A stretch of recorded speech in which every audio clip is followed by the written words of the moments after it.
Welcome on a Tuesday night, the loud and nerdy. My name is JW Colwell. I am joined as always by my good friend from high school, Jerry Kamora. How are you? I'm good. How are you? I'm fine. Everything's going well. It's a Tuesday. We are sans Kyle for a little bit, which is nice. I can't get not nice. I don't mean it like that. That sounded bad. I had to get my fucking cameras like all fucking wonky. Anyway, welcome to Loud and Nerdy on a Tuesday night. If you like our show, if you like everything on the Indie Escape Network, please find us on Instagram, find us on Facebook, find us wherever you can. Subscribe. Takes literally seconds to, it won't mean anything to you, but it means a lot to us. Gives us a little bit of clout, gives us a little bit of power.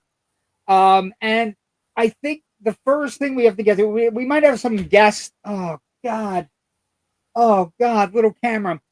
We might have some guests tonight. And I'm fairly excited about that. I think it's a cool thing.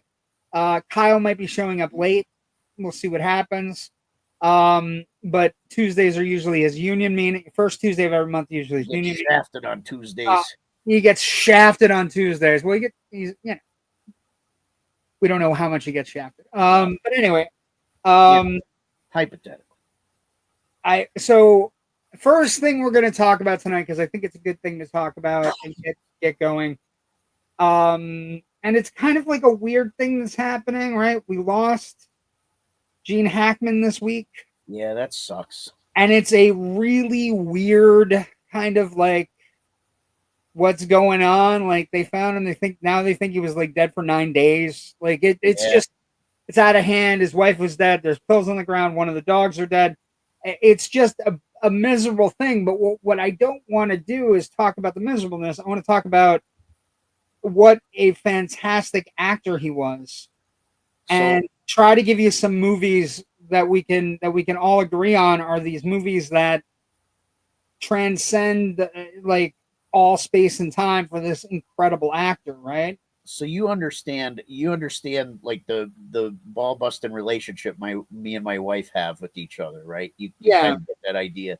So I decide I'm going to watch Under Suspicion. Right? Okay. So I'm watching Under Suspicion and I go, you know who this guy is? She's like, that's the guy that just died. You go, oh, what are we going to be on a Gene Hackman kick now that he died? I go, what's wrong with Gene Hackman? I go, you have no idea who Gene Hackman is. Stop it.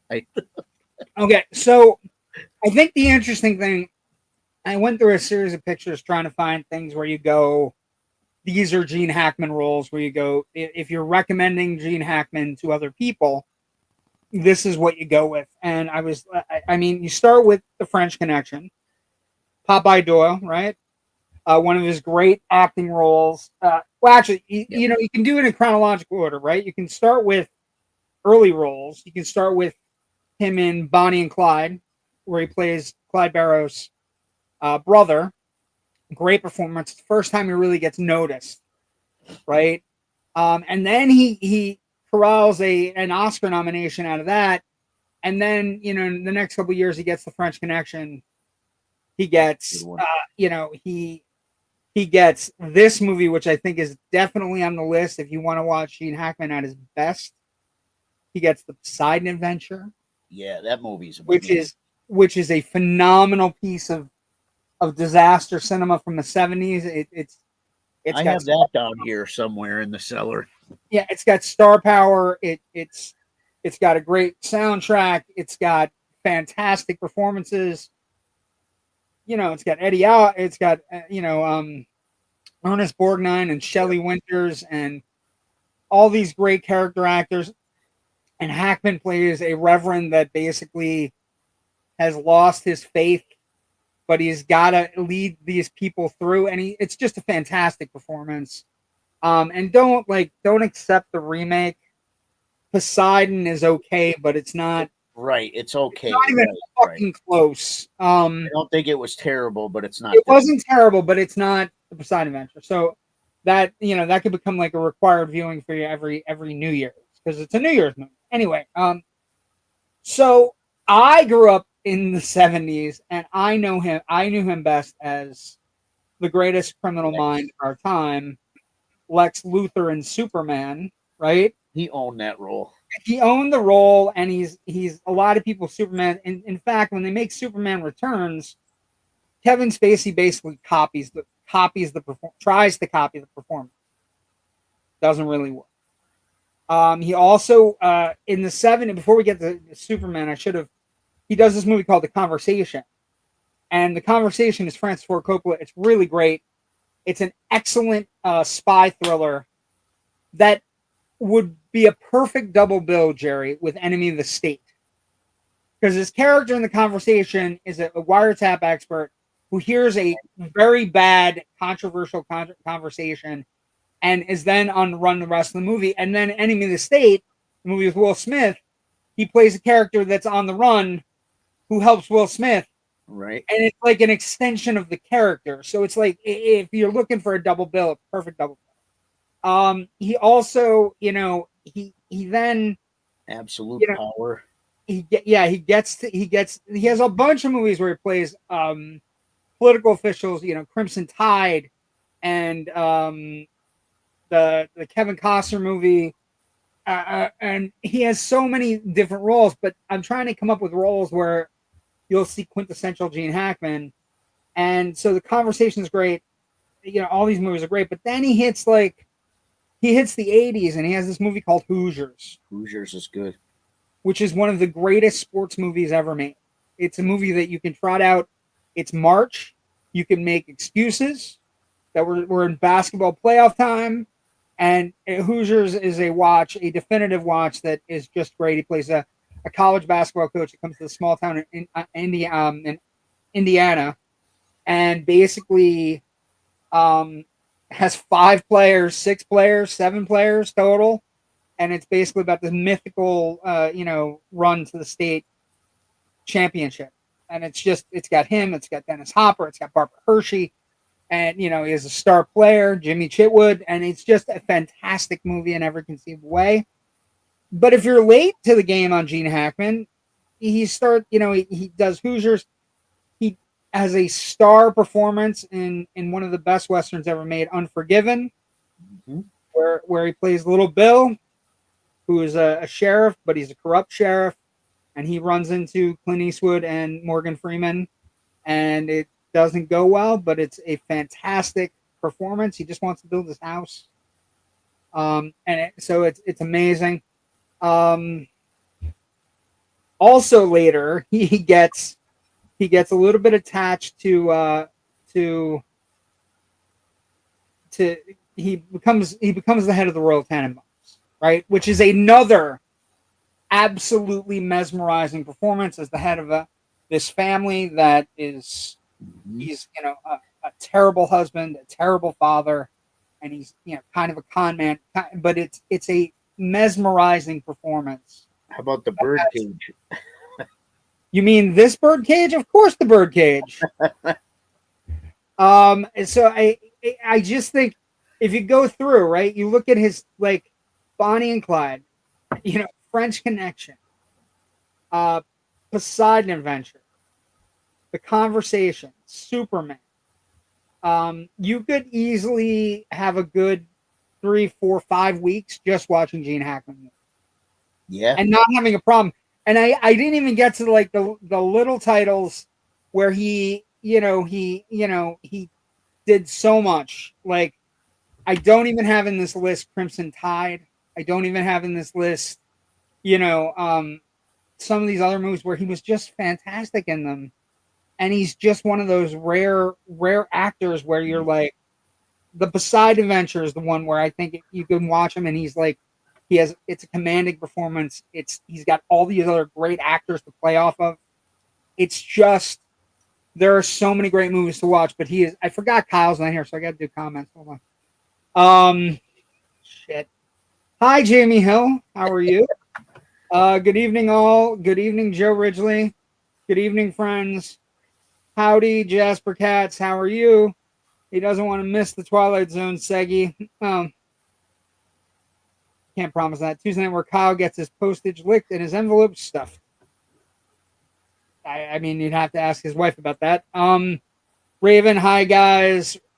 we might have guests. I don't know. You wouldn't want to miss the Twilight Zone. Everybody's on him about that. Royal Tenenbaums, Popeye Doyle, yes.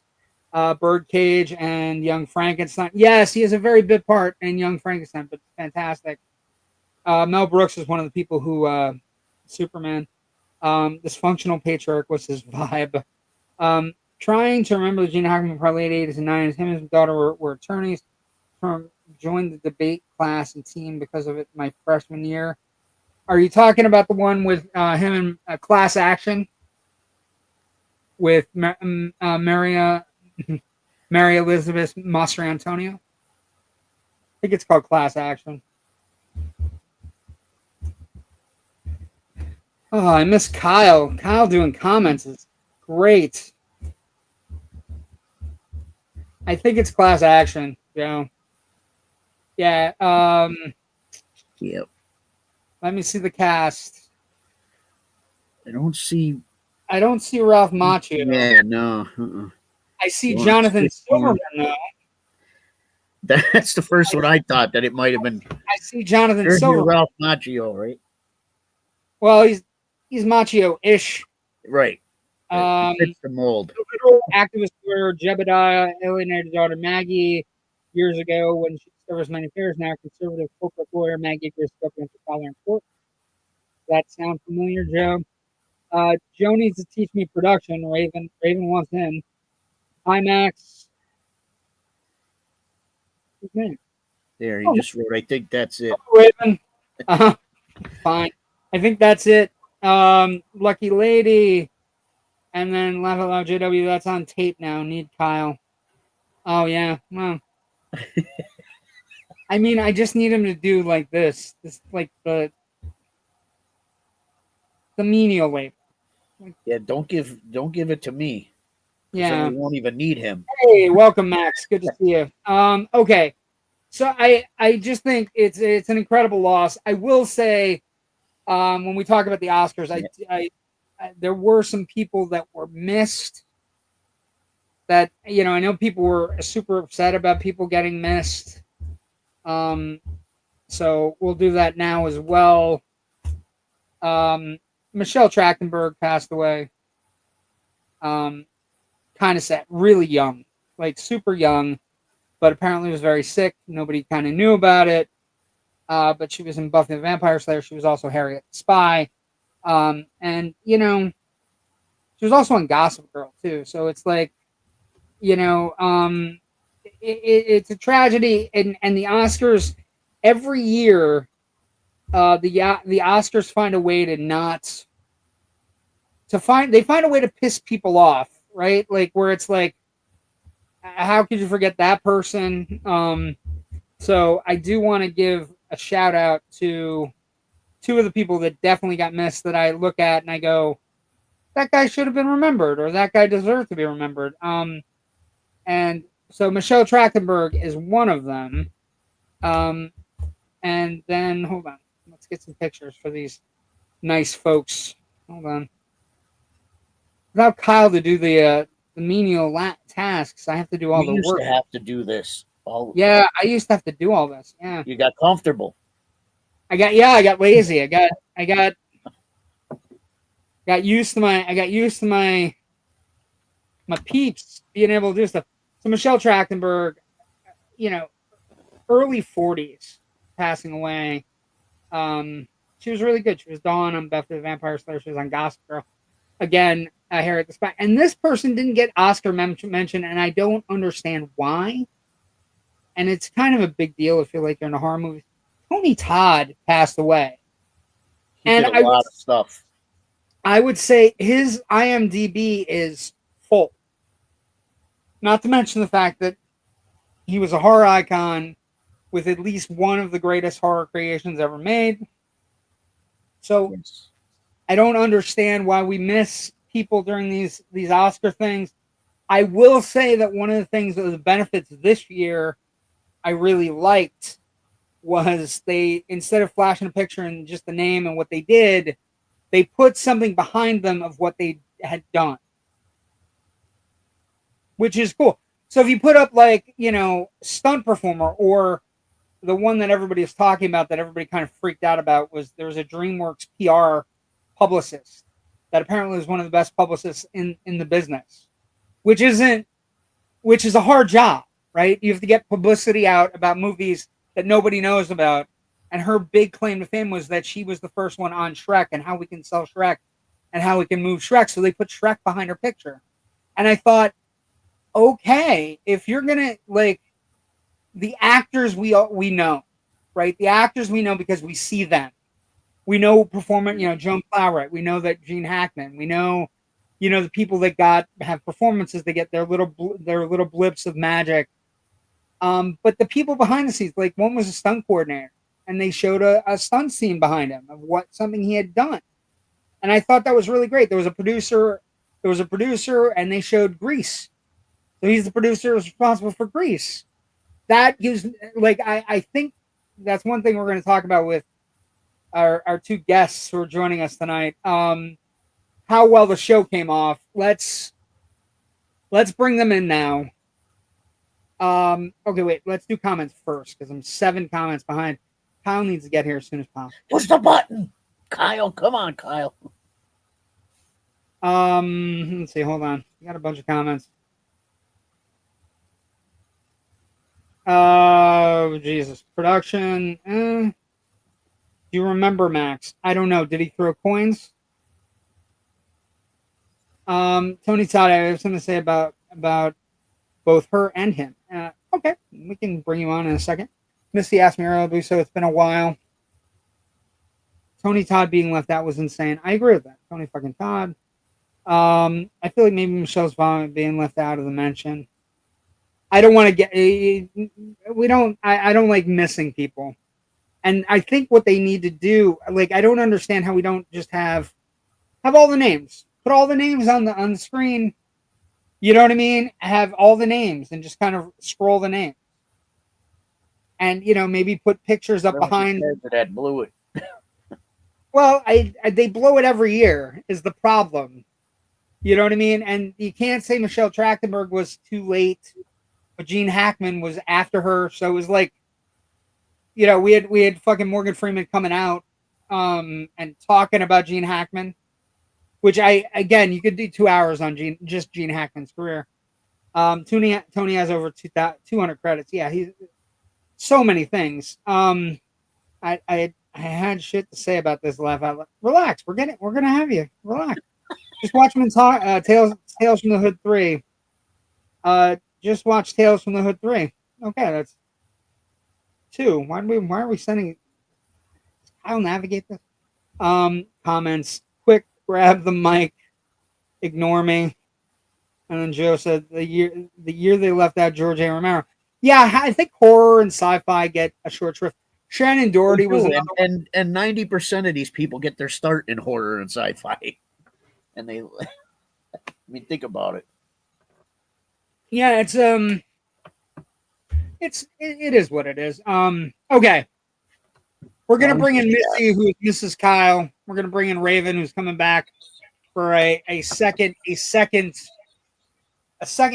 time in like less than 3 weeks. Raven's angling for a show. Anyway,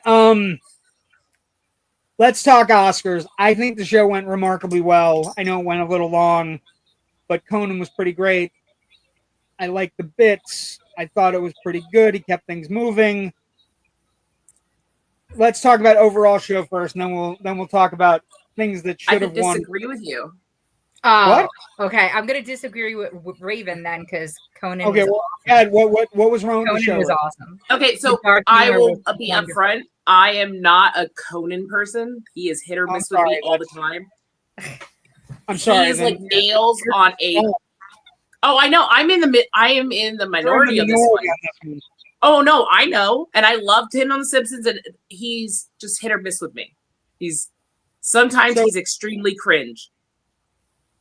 I thought he was able to inject himself into the proceedings, and everything was more about self-deprecating him than he was deprecating anybody. Even when he got into like the tricky parts with Drake and Gascon, he was able to kind of navigate that without without Yeah, he getting did a his good job. hands dirty, without getting his hands dirty.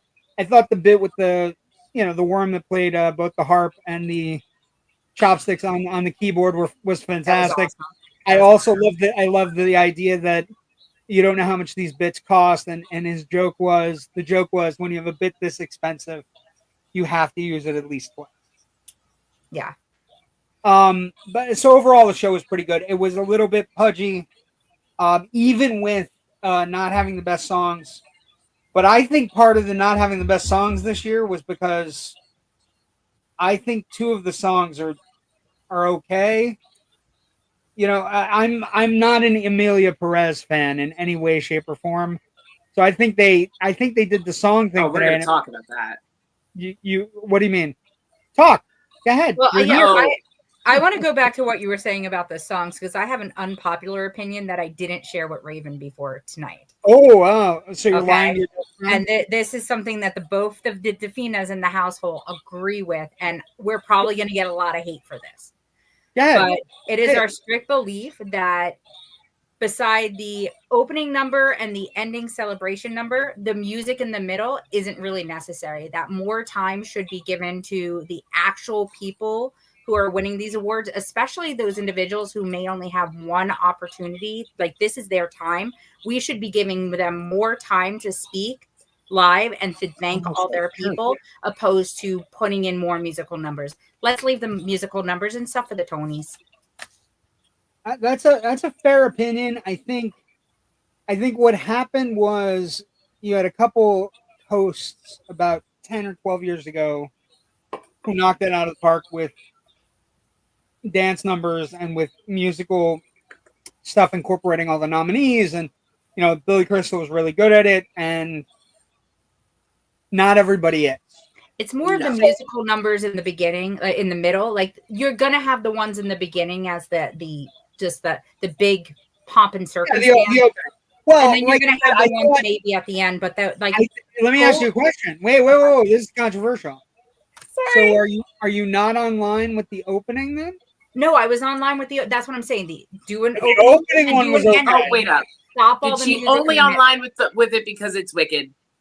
No. I think you have to have an opening segment like that. I agree. It's the big. It is the big explosion in the beginning.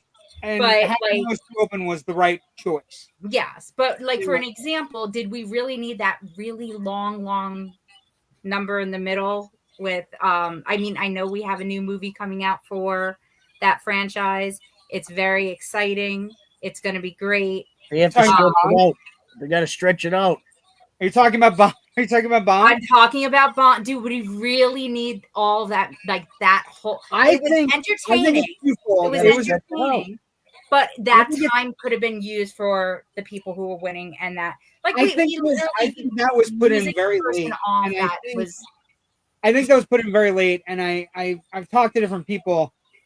It was really funny. One of my friends who's very music based sent me a message, and he's like, they could have picked a better Bond song. And I'm like, they were trying to do representative Bond songs, and you can't do Goldfinger anymore because it's a little controversial. So they chose Diamonds Are Forever from his generation. Then they chose Live and Let Die, which is an easy choice for Roger Moore. For Your Eyes Only. Skyfall is a good. For Your Eyes Only is a great one. The one he had said to me that he would have liked to see because he thinks it's the best, most banging Bond song is A View to a Kill. And I said the only problem with that, it's Duran Duran. It is Duran Duran. The only go wrong with Duran Duran. You can't. But the problem where you go wrong with Duran Duran is the song is better than the movie. So they picked Bond films that are pretty good Bond films, right? They picked Live and Let Die. They picked Diamonds Are Forever. They picked Skyfall. They have great picks, but let's give that time back to the winners. Okay, that's a fair. Unpopular, I know, especially coming from a music person. That I'm the weirdest person to be saying this. No, I think we might see a future. If you want to see the song nominees, here's a barcode. I think that might happen going forward. Although I specifically think this year was because I think Emilia Perez has just become this toxic mess of a like award season like nobody, just mess. And so I think they were looking to maybe get around it. Raven, what were you going to disagree with me on Amelia Perez? What? I honestly don't remember about the Amelia Perez stuff now because we spun off into something else. We spun off into Missy saying we should give the winners more time. Wait, but I had something to say about that too, because I've been watching award shows lately with people that are of the younger generation. Oh, interesting. Which has been giving me a very interestingly, I'm learning a lot. But they have no patience. Lately, they have been doing we've noticed a trait where they take a moment to recognize somebody for history. This last couple ones have been like Bond and Quincy Jones. And it was nice seeing some of these kids kind of go, oh, that's who that person is. And like, it's great. They're giving them this like educational moment. But the biggest complaint I've heard from them is, oh, okay, we get it. This is way too long. Well, and I'm from the 70s and I used to watch with my dad. So I do want to talk about a thing that happened. And I know we have I have conservative friends. I got accosted mid-show. Oh, about the wokeism. Yes. We're going to talk about that too. The person that did this, I actually like, but my watching the Oscars has nothing to do. I don't care about politics during the Oscars. I'm not for me. I have a big tent. So I just had this weird moment. I was telling my friend today about it, and it was just, I watched the Oscars because I watch with my dad. I watched the Oscars because my dad, like, put it in my soul. What you did. That's what I did every year, and I stayed home from school the next day, every next day of every Oscar. And the idea that you're going to tell me I shouldn't be watching it because we're in a different America now, and nobody watches this garbage, and it's like, I was thinking about my old man. I was thinking about my dad. I could care less. I know Oscar history. I watch Oscar history, so I thought that was a weird event that occurred on Sunday night where I was not expecting it. It took me for about a half hour to finally just go, I don't care what you think. I just don't care. Like, you're never going to get me to not watch, like, the Oscars would actually have to end for me to not watch the Oscars. So, or I would have to end one or both. I think every year I say I'm not going to watch them. I end up watching them anyway. I love movies. It's a moment to see. Delightfully difficult. Did you just see that? I just saw it. Okay, wait. We got comments. I like playing along. I was looking at the comments though, and I thought Joe was right. Okay, so the count is out of our group. Raven came in with 7 correct. She was the big winner in our group. Gina out of how many? Out of 23? Out of 23. Shit. No. Raven got 7 correct. That was the big winner? Raven was the big winner. I had an off year. Is that last year I had 20 of 23. This year I had 15 of 23, and I thought I was going to come on and be like, I would admit too that we did this in the car on the way to New York. Yes. Missy doesn't say names the best way.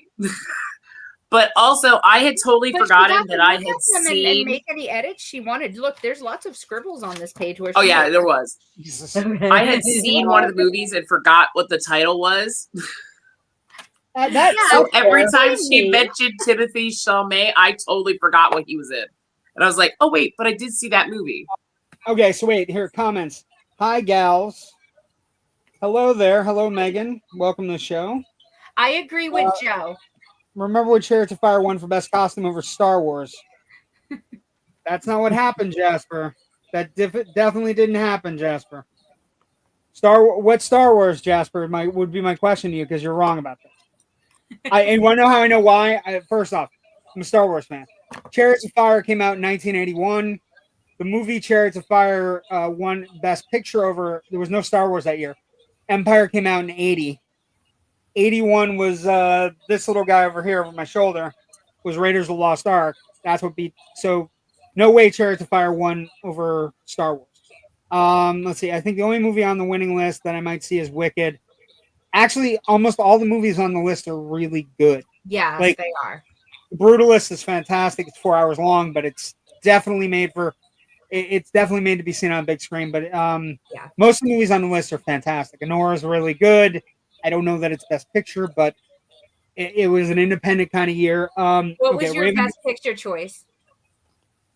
I picked Conclave because I thought I went with. So did Kyle. I went with Conclave just because I thought the largest voting member. Again, as a prognosticator, I went with Conclave because the largest voting block in the Academy are actors, and Conclave won the Ensemble Award at the SAG Awards last weekend. So I went with Conclave. I also got Brody wrong because I thought maybe Chalamet was going to sneak in. Wait, how did you get Brody wrong? I picked Chalamet. I thought Chalamet's performance was better. Really? Yeah. And Chalamet was really great. No, he was, but I literally forgot the name of that movie. Like, I just kept referring to it as the biography. This. You forgot the name, A Complete Unknown, which is funny. Ask Missy. I literally called her last night when it was going on. I don't. It was bad. GNR should have been there for Live and Let Die. And Ken McCormick. Duran Duran and Paul McCartney were the best Bond themes. Yes, I think Duran Duran is really good. The problem with doing A View to a Kill is you might get people to watch A View to a Kill. It's one of the worst Bonds, people. It's a terrible, terrible, terrible Bond. Still trying to find Hidden Fences. Really? Speaking of James Bond, Daniel Craig got no love versus movie queer. They're supposed to have been big. It's a great performance. It's a good movie. It's a really good movie. It's just. I read an interview where he literally said that he had been turning down gay roles when he was playing Bond because he didn't want to feminize the role. Yeah, you have real issues. Yeah, and I don't know how I feel about that. Well, I think a couple of things. When you sign up for Bond, first off, whoever signs up for Bond is going to be in this role for upwards of 5 films. We don't know what, like 4 to 5 films, if they're big, and only if they're big. Like that's a real important. It's a real important, for the role. But I think Craig felt, and like Craig stopped doing a lot of work. You know what I mean? Craig kind of pulled in because it's such a big commitment. The shape, he has a huge commitment, and it's life changing because, like becoming an Oscar winner, when you become James Bond, you are forever known as James Bond. Yeah, it's one of the rare roles where, like when they pick Supermans, they pick Batmans, Doctors. Yeah, you know what I mean? And they pick Doctor Who. Yeah. So the first line of everything for when David Tennant, Lord, may God keep him safe. But when David Tennant passes away, the first thing that's going to get mentioned is he was Doctor Who. Right? Although I think Bond, I'm going to say this to you, don't take it the wrong way. Bond is bigger than Doctor Who. And I think with you, but I know you do, but that's okay. The thing about the reason for the whole music performance, I can't disagree with him. I can't disagree with him. I'm trying to, but I won't. I think Bond for the British people, British people is gold. For the movie industry, Bond is the most profitable franchise. Not franchise, but one of the 5 top franchises ever made. We're 25 movies in. Like that's a hard thing. That's a hard thing to do. But once you become Bond, there's like one thing that goes above him, and that's above Bond, and that's it in the English culture. Star Wars, English culture. Well, English movie doesn't have to be a franchise, but that's anything Shakespeare. Yeah, Monty Shakespeare. Python. Monty Python. Benny Hill. Oh, Monty Python. Yeah. Benny Hill. I don't know. All award shows should be hosted by Steve Harvey for each category. No, I don't like Steve Harvey. Yes, Jasper. Blanc is gay.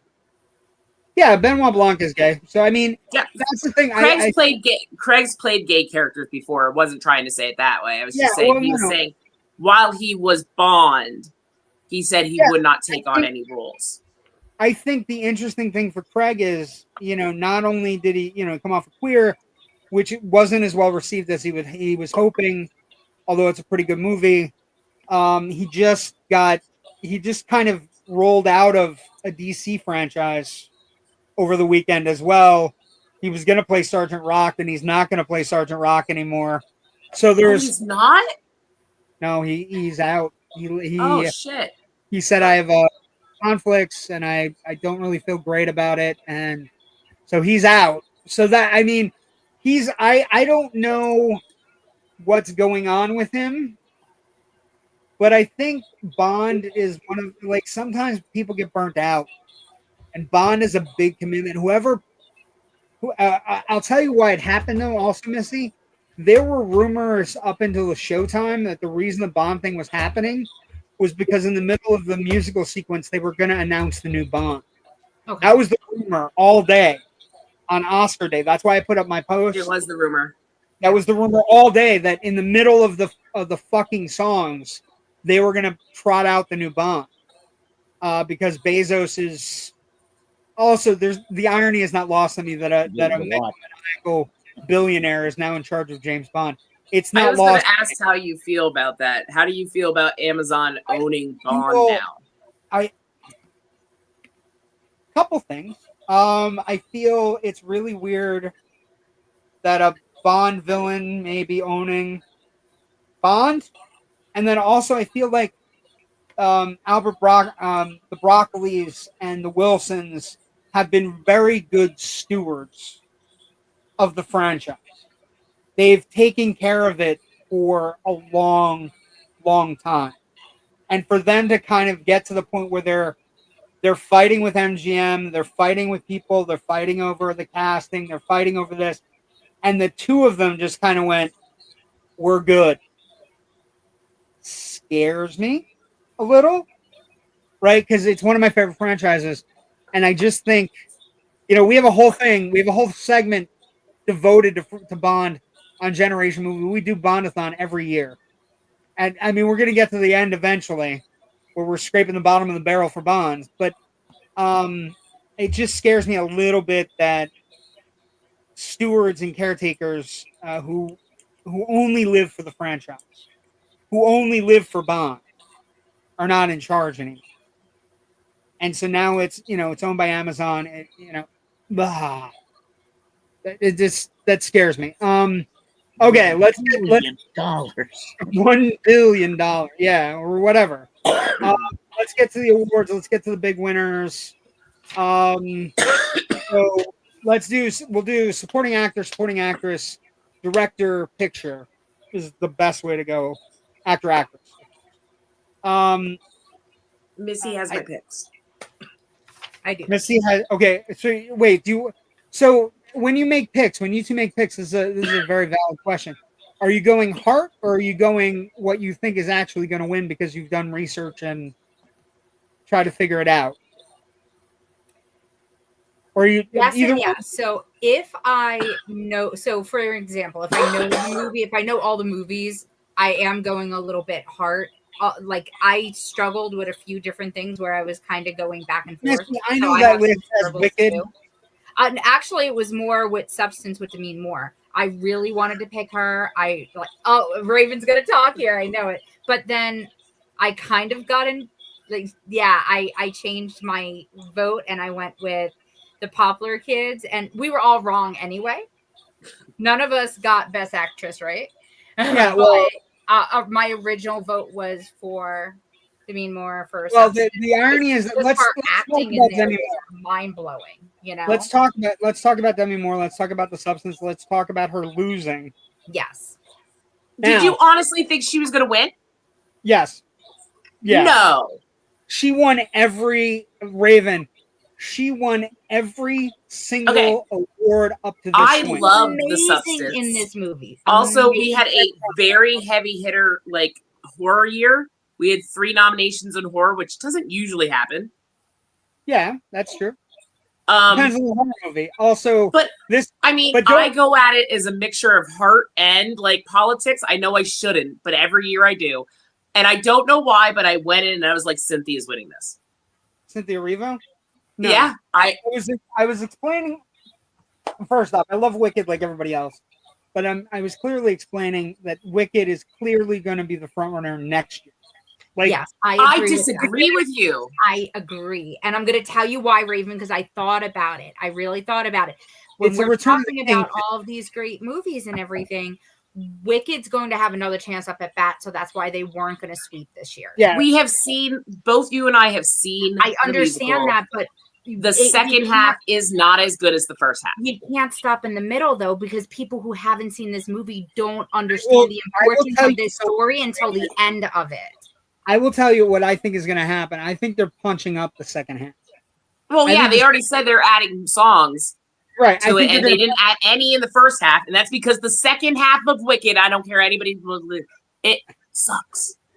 You could leave at intermission, you'll be fine. It doesn't suck. I think what's going to honestly, the heart is in that second. That heart is in the second half of the show. The second, you don't get their relationship. What did you say, Jerry? Is until. Jerry's like, I'm staying out of it. I'm just hanging out. He's just hanging, chilling. I want to point out that I would never leave a play and I would watch this. That's really rude. What I would say is Wizard of Oz, but you know. Also, like, I think the Dune folks are going to get a third chance, right? Messiah's going to come out. Messiah's going to be good, though. Yeah, there's a chance for Dune to actually sweep awards. So all of those things tie in. Although you did hear a pretty solid block from the people who were part of Dune, saying, that Denis Villeneuve is the best director I've ever worked with, which I think was a slight going, hey, probably should have gotten a director nom. Just saying, this shit's not directing itself. No, I'll agree. He should have got a nom for the directing. So, but I think so. I picked Demi Moore because I thought. Now here's where it gets fun. Have you thought about the implications of Mikey Madison beating Demi Moore and how it's a perfect representation of the substance? Oh, absolutely. It's an amazing representation of old actors being pushed out for the new. It's an incredible thing by Hollywood where you go, okay, I don't know what Mikey Madison is going to do with her career, but Honor is a pretty good movie. It's well done. Sean Baker has a very niche kind of like way of looking at different things: sex workers, homeless people, porn stars. His movies are all very, very personal and all very whatever. It's an independent. Well, but not really recently, Raven. One of the things that happened during this, because it's all getting to be recycled. It's the same story every time he tells us a movie now. Well, he picks niche people, and this one happened to hit the right tones. Also, I think you had a lot of politics going on all around everything. Because Amelia Perez it's not great when trans people talk about Nazis. Not great. Not great. Also not great when they also didn't have her on any of the interviews before it. Well, they couldn't have her on. She was in the she was kryptonite. She was toxic. They didn't even mention the trans community in their acceptance speech. So a couple things. Amelia Perez, I think, is the most problematic movie in like 10 years. Like, it's got a lot of problems. The trans thing is top, but I would put a Mexican movie that wasn't filmed in Mexico, a Mexican movie that has no Mexican people behind the curtain, a Mexican movie that's directed by a French guy who doesn't speak Spanish. There are so many problems with that fucking movie that I don't like. Her thing was like a cherry on top. Like, her shit was just like out of nowhere. You have this, courageous first trans woman nominated. Everybody's like giddy. And then they start going through her texting history, and it's a fucking nightmare. And it just became a ballooned out of control. Now, it didn't cost Zoe Saldana anything. Although. No, but her performance was really good. Yeah. Her performance was great. And the other thing about this was an encouragement award and also thank you for being really good in franchise movies. We know you're making money. We know you're making bank, and you tried really hard in this movie. Oscar for you. Congratulations. Although she had to apologize at the press conference afterwards, which was surreal. Apologizing to Mexican people. So even that, like, even she was tarnished a little bit by this fucking movie. At least she didn't make a crying TikTok. No, she didn't. But you know, at this point, she could have. So there was that. The supporting actress was rough and tumble. It was a rough. You know, there were a lot of good performances. The supporting actress Isabella Rossellini was great. Isabella Rossellini, by the way, Jerry, you'll appreciate this. Isabella Rossellini on the red carpet wearing blue velvet. Isabella Rossellini showing up that she could look her age and still be nominated and get a great award. Stunning. Also wearing blue velvet for David Lynch. Amazing. Yeah. Yes. Golf clap for Isabella Rossellini. Supporting actor, that was the easiest pick of the night. Easy 100 times over. Culkin was fantastic. That movie, I was really angry that Guy. You voted for Guy. No, Pearce? I know I voted for Guy, but I had hoped that William Dafoe would be nominated there. For Nosferatu? For Nosferatu. He was the star of that movie. Yeah. He was okay. He's done better. That movie. Nosferatu didn't get enough love. I'm sorry. Yes, it did. It got nominated where it was supposed to get nominated. Yeah, production design. Some of the acting. It was terrible. The acting was. I like the acting. You disliked it. I know. That movie is okay. It was good. Okay. It was good. I haven't talked to either one of you about this, but when I saw it, maybe I talked to you. When I sent you a personal thing. I was watching Nosferatu, and I just went, I've seen this. It's called Bram Stoker's Dracula, and it was better as Bram Stoker's Dracula. Oh, JW, do your research. That was a good movie, though. Bram Stoker's What Dracula. What research would you like me to do, sweetheart? Go ahead. Just Nosferatu and Dracula are pretty much like around about the same story. They merged them, and they did the story. I understand that, but what I'm saying to you, I thought the representation in Bram Stoker's Dracula was better than Nosferatu. Dracula glorifies and romanticizes vampires. Nosferatu takes it from its monster's point of view and moves along and shows how that can still be sexual. Ugh. Anyway, stop. He was hot. Stop sending me pictures. It was hideous. Fucking hideous. It was gorgeous. I'm sending you more. Stop sending me pictures. Don't ever send me a picture again. Anyway, so gross. So gross. So gross. I sent it to Jerry too. Again, Jerry, how do you feel about the picture you got? So gross. Near Dark is my favorite vampire movie. Yes. Ooh, that's great. Good movie. Good pick. Great vampire movie. Supporting actor. Let's talk about A Real Pain for a second. I didn't think that movie got enough love. I thought that movie was well directed, well acted.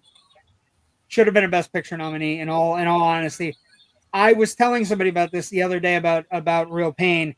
I watched A Real Pain, which is about two cousins who travel to Poland to visit their grandmother's ancestral home, and one is kind of lost his way with his life after the grandmother passes away, and the other one's trying to bring him in and trying to figure it out. And they save all this money from the grandmother's funeral, and they basically go on this trip.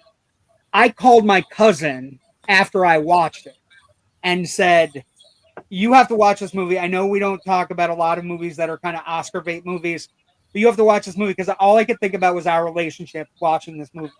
Everybody has a cousin that in the same kind of relationship where they fight, but they love each other, and they drive each other up a fucking wall. And Kieran Culkin was so good in that movie, and it's such a sad, wonderful little movie. And I wish I'd got that movie. I wish I'd got more love. But that was an easy pick for supporting actor. I think that was the easiest pick of the night. Max said, I don't think that I'm going to guess he was probably talking about Demi, was going to win, but if she had it, I would have changed the whole game. Horror would have finally got some goddamn respect. Yep. horror gets respect, but it's got to be classy See, horror. Okay, but we had 3 nominations this year. You had Nosferatu, which kind of fits both into period genre as well as gothic horror. You had Alien, which what Alien doesn't get put in for FX and makeup? A lot of them actually. And then you had The Substance, which is an amazing body horror movie. Jerry and I will tell you this point blank with regards to Alien Romulus. Alien Romulus is a return to form. It was really good. Andy should have gotten something for his performance. Whoever he is, I don't know. The thing about Alien Romulus is more of a return to form thing. They often don't get nominated, Raven, in all honesty. But visual effects, how could you have visual effects and sound? How could you go against anything but Dune? Like Dune was Dune was amazing. I think Max, horror gets respect, but it's still one of those things. It's like Tony Todd not getting Tony Todd didn't, Michelle didn't. I mean, Shelley Duvall did this year. I mean, that was one if they missed, I was going to be really angry about. They did Steve Harvey. No, Mr. Jasper. No. Horror gets cult respect. Ooh, they wanted to get Arnold Schwarzenegger as The Rock, Jasper said. To be Sergeant Rock. Well, at that point, everybody, like those 5 guys in Hollywood, like Bruce Willis has circled the role. Stallone has circled the role. They've all kind of circled the role. The Claude Kinski Nosferatu was boring. Shadow of the Vampire is a good Nosferatu. I think Shadow of the Vampire is better than Nosferatu. It has a different storyline to it, but it's similar. I understand where Jasper's trying to say it's similar. Production, I will say Nosferatu production design, the director, he's a really great visual artist. There is the Northman, Nosferatu. He's working on a werewolf movie set in the 1300s. I'll be there. I'll watch it. I'm sure I'll enjoy it. I just don't think I wasn't blown away by Nosferatu. It just wasn't. So let's see. Let's talk about Best Actor. I voted Timothy Chalamet. And go back to supporting actor. I just got one thing to add here to your guy and his movie, The Real Pain. You guys were talking earlier today, and I thought it was a really good segment in regards on how there's banter between Jerry and his wife. The banter between this guy and his wife and the 4 kids. I'm waiting. I can't wait to see if she pops out those other babies for him, because now he's taking home the Oscar. That was probably the most personal. That was Culkin. Yeah. It was a very good. Yeah. Does he have now a bigger award than his brother? Yeah. Well, he has an Oscar and an Emmy. Mm-hmm. He's 2 away, and like I could easily see him getting a Tony. That banter was amazing. But his speeches have been during the entire season have been fantastic. That's why when Robert Downey Jr. came out, he was joking about you're trying to take my spot as the speech person. Best actor, Adrian Brody winning for The Brutalist. I have no problems with it. Okay, hold on. That speech was amazing. The fact that he got them to stop playing the side-off music was just...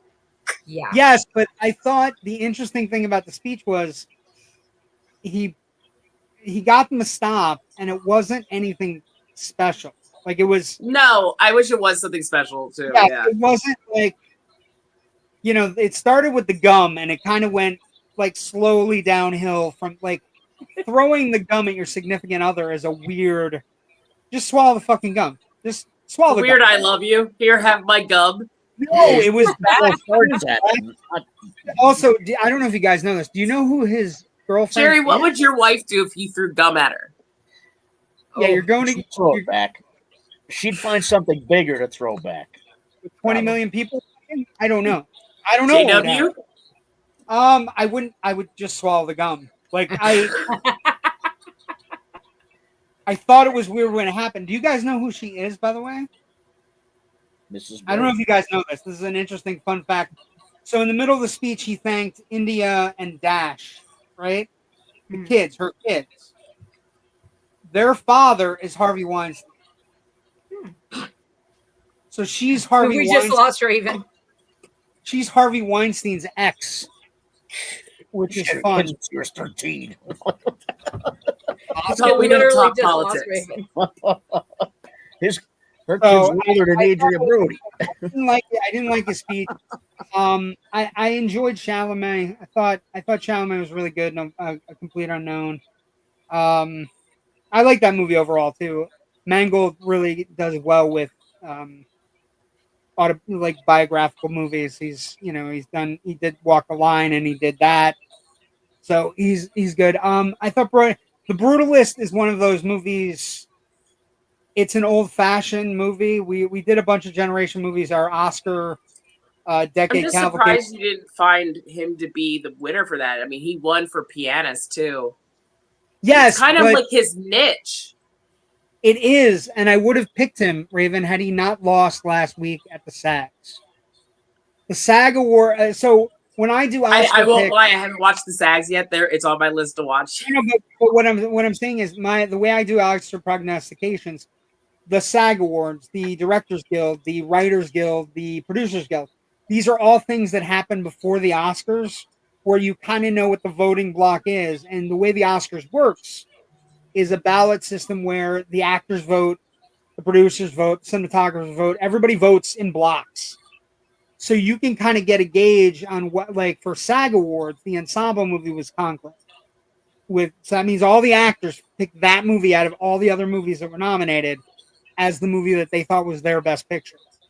And so what happened was last week at the SAGs, Chalamet won, and then even though voting was close, Chalamet gave a great speech about not shying away from being great. And I was thinking to myself, like, yeah, the speech is really great. It's fantastic. He mentions Marlon Brando and Viola Davis and how he wants to be great and he's not shying away from being great.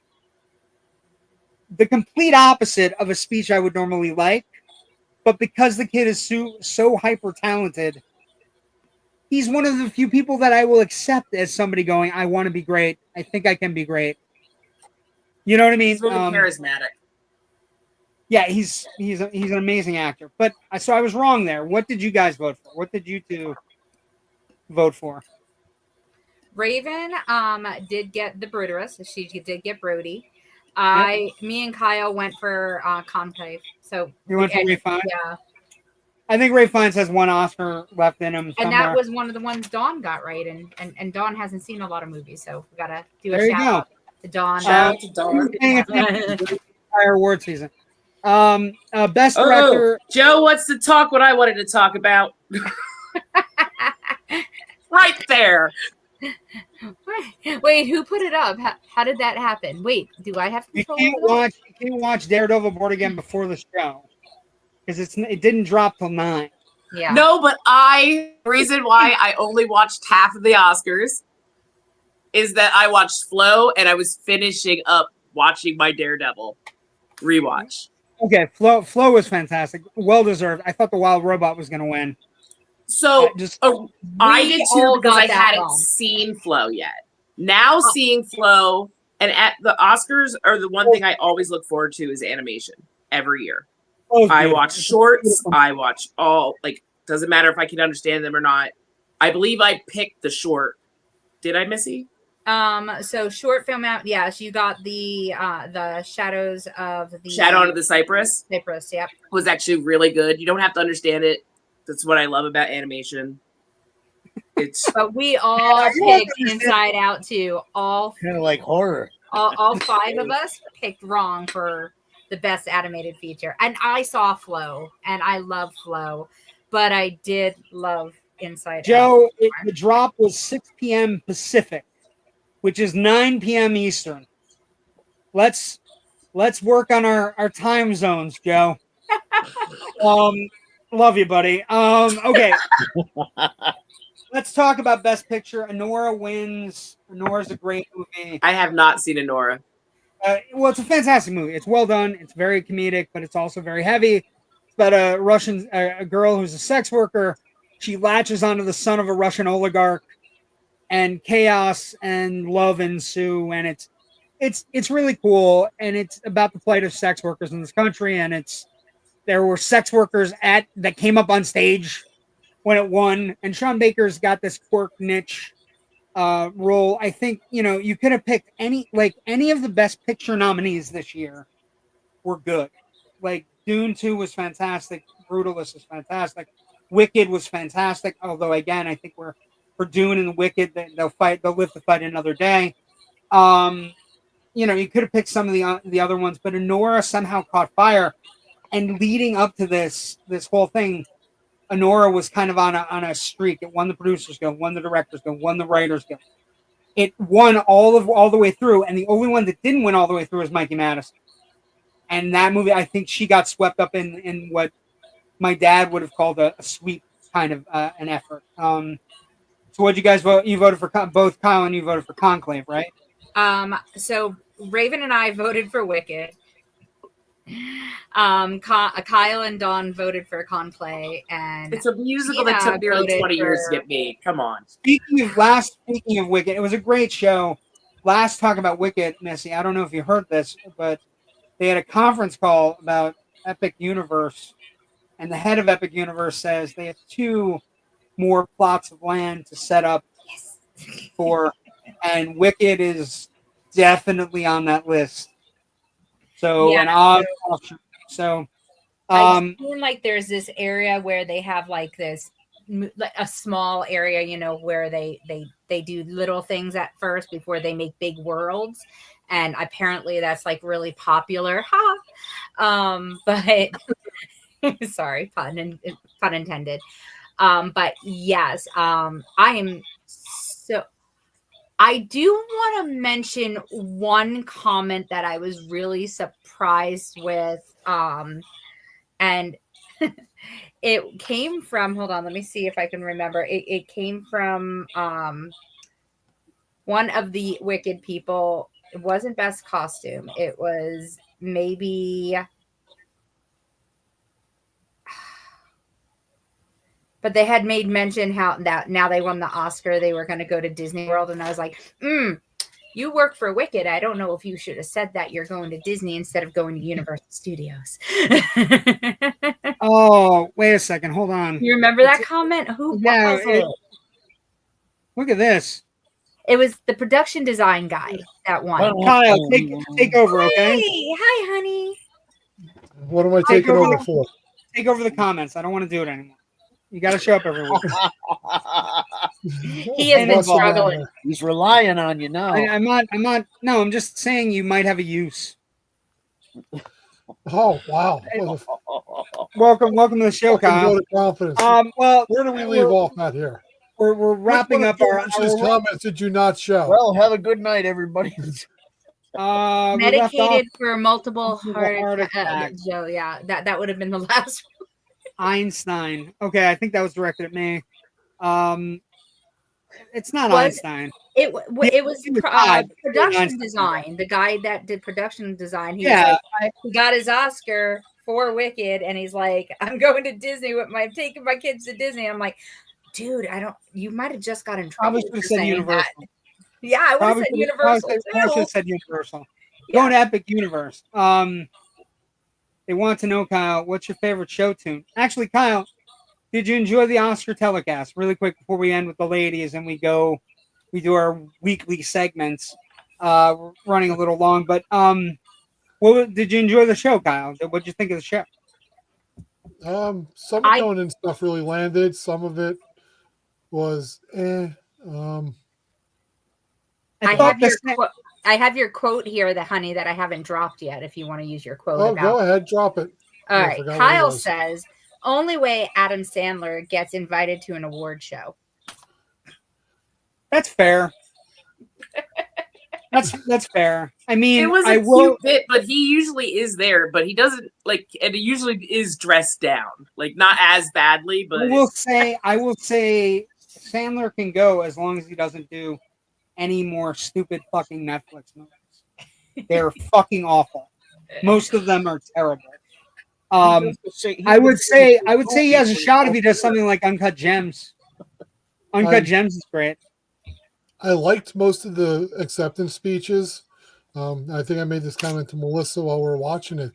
I actually wish they would stop doing as many musical numbers during the Oscars and give just more let people time. Let people have their 4 minutes. Yeah, because who was it that stood up there and said, "Get out there and support the local independent theaters, the single screen theaters"? I wanted I to was talk about that. That was I was great. I was Sean Baker.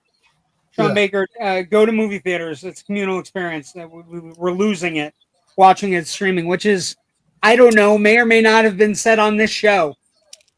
So, and the local independent theaters might or might not be a hashtag in every post on a certain cast's Facebook page. wow. Okay. Shots fired. Okay. Oh, hey, Ladies, would you like fired? to? You know where, for the last, I don't know, 10 years, I've been posting with hashtag fishnet ready. You know where that came from? Where did it come from? When you first started posting stuff years ago, you always put battle ready. Battle ready. Yeah, I did. You used to put battle ready on everything. And I did. always would look at that and I would laugh. Because I got old. And I stole the battle ready and turned it into fishnet ready for Rocky Horror. You stole my shit, huh? That's how it is. Shit. You stole my bit. Okay, that hurts. Oh, I mean, isn't the whole Redux you're doing about stolen bits anyway? No, it's about you know. Yeah, it's about, everything got stolen from the Twilight Zone. So you're just a Twilight Zone episode now. I hate you, Kyle. It's cute. I hate you. Okay, let's start with Jerry first. You guys can stick around. Let's everybody just keep everybody today. We also talked about Gene Hackman passing away, Kyle, in a big way. We did a big Gene Hackman thing. I'm sure you would have been thrilled or not thrilled, depending on. Did Rocky go well, folks?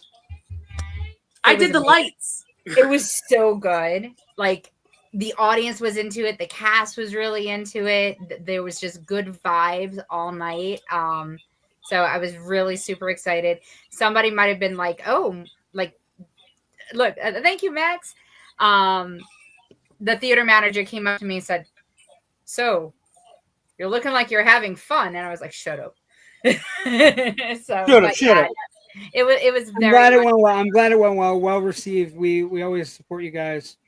JW has worn fishnets, Jasper. You just weren't there for those years of him running a theater. Yep. Never worked. I'm going to be honest with you. The Rocky Horror Nights were the end of very long days for me. My Saturdays, when you guys used to do the shows, I don't know if you guys know this. I used to work like 10 a.m. to 2 or 3 in the morning on those Saturdays. I'm pretty sure you slept in that little office. Never. I have never slept on the job. Ever. No, slept in the office, like, because you had to be there early the next day. No, I wasn't. No. I usually had Sundays off. I always got Sundays off. So, but I worked the entire, like, Saturdays were, especially for Rocky Nights, Saturdays were, like even 10 back in the morning. then, Brian had to work Sundays. He still hasn't gotten them off. He still doesn't get Sundays off. I think it's really cool that, like, Kyle and I still talk to all three of you from then. You know? Like you, Dave, and Brian, because you guys were, like, literally our home away from home. It was amazing. I remember learning how to drive really fast down 380 from the Poconos just to get to your theater. Yeah, well, that's good. I'm so glad you're breaking the law to get there. Yeah, you were that important to me. Kyle's getting ready to do production stuff, and JW's just so happy to have somebody else to do that stuff. Yeah, I did not put up that picture. That was JW. I was putting up. I'm doing the production. Yes, Kyle's got the yes. Ready, Kyle? Take the comment down. Thank you. It came from Jerry's basement. Jerry, what movie you got this week? Hold on, we're gonna go. Wait, we're gonna go bigger on you. Hold on. Maybe not. You're really small. Yeah, you're still small. It's fine. This week is The Clones. Where can I watch it, Jerry? Where can we watch it, Jerry? It's from 1973. And this is on Tubi. And it's about a doctor who is being told by people that he knows that they think he's cloned. And this is the cool poster for it. And his clone is trying to kill him. it may seem like this is a great tagline. It may seem like science fiction, but is based on science fact. Yeah, it's Awesome. from 1975. It's a wild movie. It has two directors.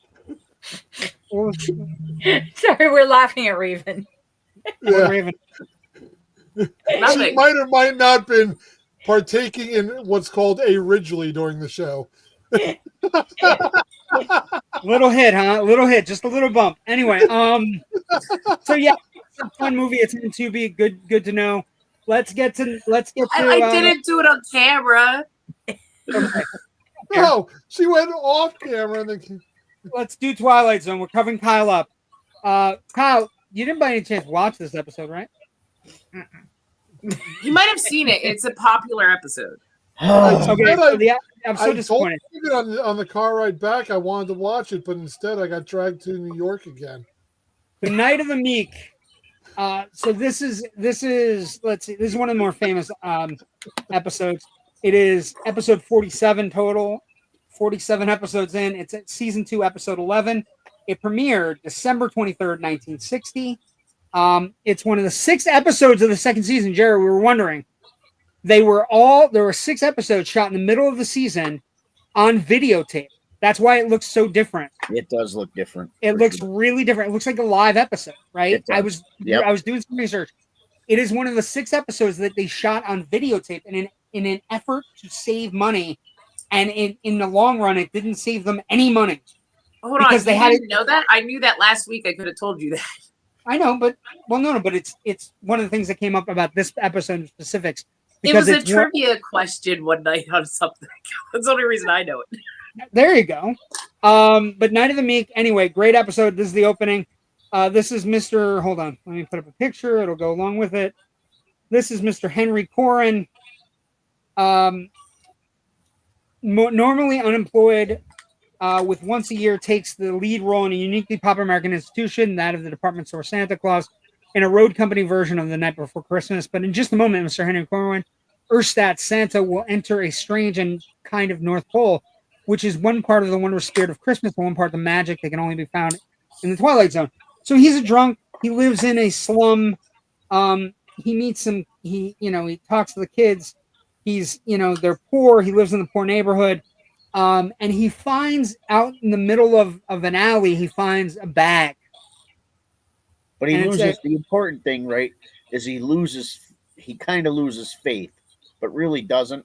Like what he talks about is really funny because it's still something we're talking about today, right? We're talking about, the ones somebody says along the lines of, why don't you go say hi to the kids or do whatever? And he's like, I don't want to be a disappointment because they're not going to see Santa tonight because they're in the wrong part of town.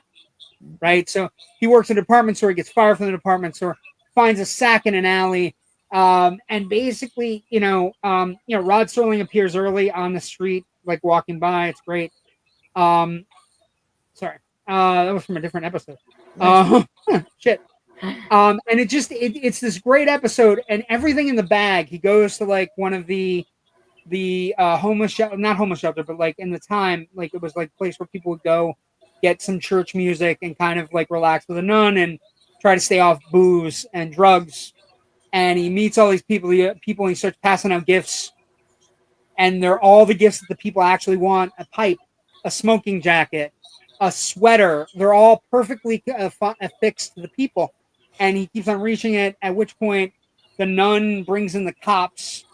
The cops go to the store manager. They think he's been stealing all the goods. And when they go to open the bag, it's nothing but garbage. But then the store manager says, well, if you can get anything out of the bag, give me, a brandy from 1903. Cherry brandy from 1903, at which point Henry reaches in, pulls out the booze and gives it to him. And they just let him walk out.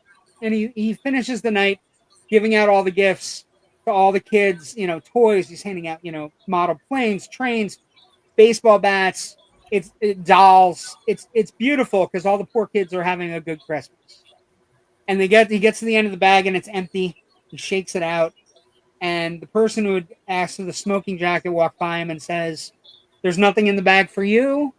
And he's like, no, you know, what I did tonight, giving out the gifts, was the most amazing Christmas gift I've ever gotten. And if I was wishing for something, I would wish to be able to do it every year. And he then walks, you know, he did the Redux every year. He's walking. Shut up, Kyle. He's walking home, and he hears some sleigh bells, and he basically walks into the same alley where he found the bag, and out pops a little elf girl, and you can see her in the background right there. And she said, "We've been waiting for you. We have a lot of work to do to get ready for next year." And it's just this incredible thing. And he's like, "What?" And he thinks he's drunk. He thinks he's drunk, and he's imagining it. And she dusts off the snow off the seat and everything. There's reindeer. The reindeer were provided, oddly enough, by one of the Christmas villages for the episode. So, it's amazing. But basically, it's just one of those great episodes. It ends with this. A word to the wise to all the children of the 20th century, with their concern be pediatrics or geriatrics, whether they crawl on hands and knees and wear diapers or walk with a cane and comb their beards. There's a wondrous magic to Christmas, and there's a special power reserved for little people. In short, there's nothing mightier than the meek. And a Merry Christmas to each and all. And it's absolutely a stellar episode. It is an episode you can watch every Christmas. It gets the Christmas message right. And so, a couple things. It's been done twice. It was done in the 80s. In the 80s one, it's Richard Mulligan and William Atherton, the bad guy from Ghostbusters and Die Hard, as the store manager. So they Fantastic. took a Mulligan on it? Well, Richard Mulligan, who is a great comedic actor. It's a really good episode. I watched it tonight also. And then they also did a radio version with Christopher McDonald, who is Shooter McGavin, for those who don't know. And it's a really great episode, but it's also, if you look at this episode, it is clearly reminiscent of the Santa Claus. It's clearly reminiscent of all these different things. Motion detected at the front door. Ooh, there you go. You guys got to go. No, that's cool. Paper went outside. I gotcha. So great episode. Next week we get Dust. Another episode of Twilight Zone. Dust is next week. That's a good one. I like that. It's a really good episode about the hangman and trying to escape from the noose. But like I said, these are great episodes. Hey guys, quick question. Yes. Those that are trying to catch up and/or follow, the name is helpful, Dust, but what is the episode number? 12. Season what? 12. Season 2, episode 12. Season 2, episode 12. Episode total 48. Fantastic. Which is why I try to do that at the beginning. Yeah. So Dust is season 12, episode 2, episode 48 total. So we're well on our way to finishing season 2. We're almost a third of the way there. Where can you guys got any shows coming up? Anybody got shows coming up? May 3rd, V-Spot. May 3rd, V-Spot. Plenty of time to get tickets for that. What about the rest of any comments? No. Well, I want to thank Missy and Kyle for taking me to New York this week. Oh, yeah. You guys had how was Redwood, by the way, before we wrap up for tonight? Ooh, has been a divisive conversation between me, Missy, and Gina. I love it. I loved it. I cried each time. She was fantastic, a powerhouse in this. I saw moments who? Oh, and Dina Menzel. Menzel.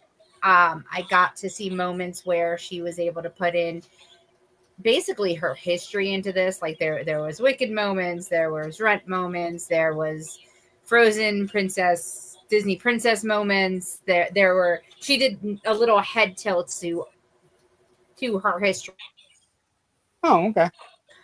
Missy really enjoyed it. I feel she's up for Tony. And this. Go ahead. You thought it was what? Pretentious? I think it was good. I think if it was done with any other actor, it wouldn't be getting as much praise, and it was derivative of Next to Normal. Okay. And Next to Normal has better songs. bringing the receipts. So Redwood, that was Kyle's big gift to you ladies, taking you to New York and stuff. Yes, I appreciate it. It was great. Okay. I got to see and Juliet for a second time on Wednesday, and this time was with Joey Fantone from NSYNC. Oh, there you go. So that was kind of fun. Awesome. Sweet Translucent Dreams do have some shows coming up though that I would love to announce. We have May 17th in Mount Morris, and then we also have our Pride show at Emmaus on June 14th. When you say we, I thought two people were retiring. We are, and then apparently we also have a September show that we're doing outside of our normal gig. It's like you guys are like Pacino and fucking Godfather. Every time I'm out, they pull me back in. They drag me back in. And I made a really horrible promise to my best friend that I will be at every show she does if she ever does a show, and I get drugged back into it. Congratulations. By proxy. Okay, Listen, well, it's just like this. You can leave it, but it doesn't leave you. It's the same. Yeah, Absolutely, Jerry. Well, absolutely. Yeah, I was leery on the retirement stuff. But yeah, you guys are retired. Yeah, I want to point out, we all thought it was going to be Missy who would get the itch and come back, and it wasn't. It was Kyle. No, that's not true. Anyway, I want to thank everybody for joining us. Thank you, Raven. Thank you, Missy, for joining us, doing some Oscar talk. Thank you, Jerry, for your pick. Thank you for Slapjaw Big Show May 3rd, V-Spot. You guys have got shows coming up with Sweet Translucent Dreams. You can find me, JW Movie Guy, Facebook, Twitter, Instagram, Blue Sky. How do we have a show with Slapjaw with Sweet Translucent Dreams? I have a Blue Sky now. All the loud and nerdy in one place. JW, find me. I made a Blue Sky yesterday. Cool, I have a Blue Sky. And now I'm telling all my older friends what it is because that's all I keep getting is what's Blue Sky? What's Blue Sky? Blue Sky? It's a less crazy version of trying to keep everybody happy. Anyway, thank you for joining us tonight. Woke Twitter. Thanks everybody for joining us tonight. Have a great week. We'll see everybody next week. Big movie this week, Mickey 17. We'll see everybody next week. Have a good week. Enjoy Daredevil. Also enjoy Reacher. Has been fantastic. Season 3 of Reacher. So, but Daredevil tonight. Star Wars coming. I think Daredevil is going to knock socks off. But anyway, Joe, I think they're going to kill Foggy. Stay safe. Yeah, that's Raven's prediction. Dead Foggy. Everybody have a great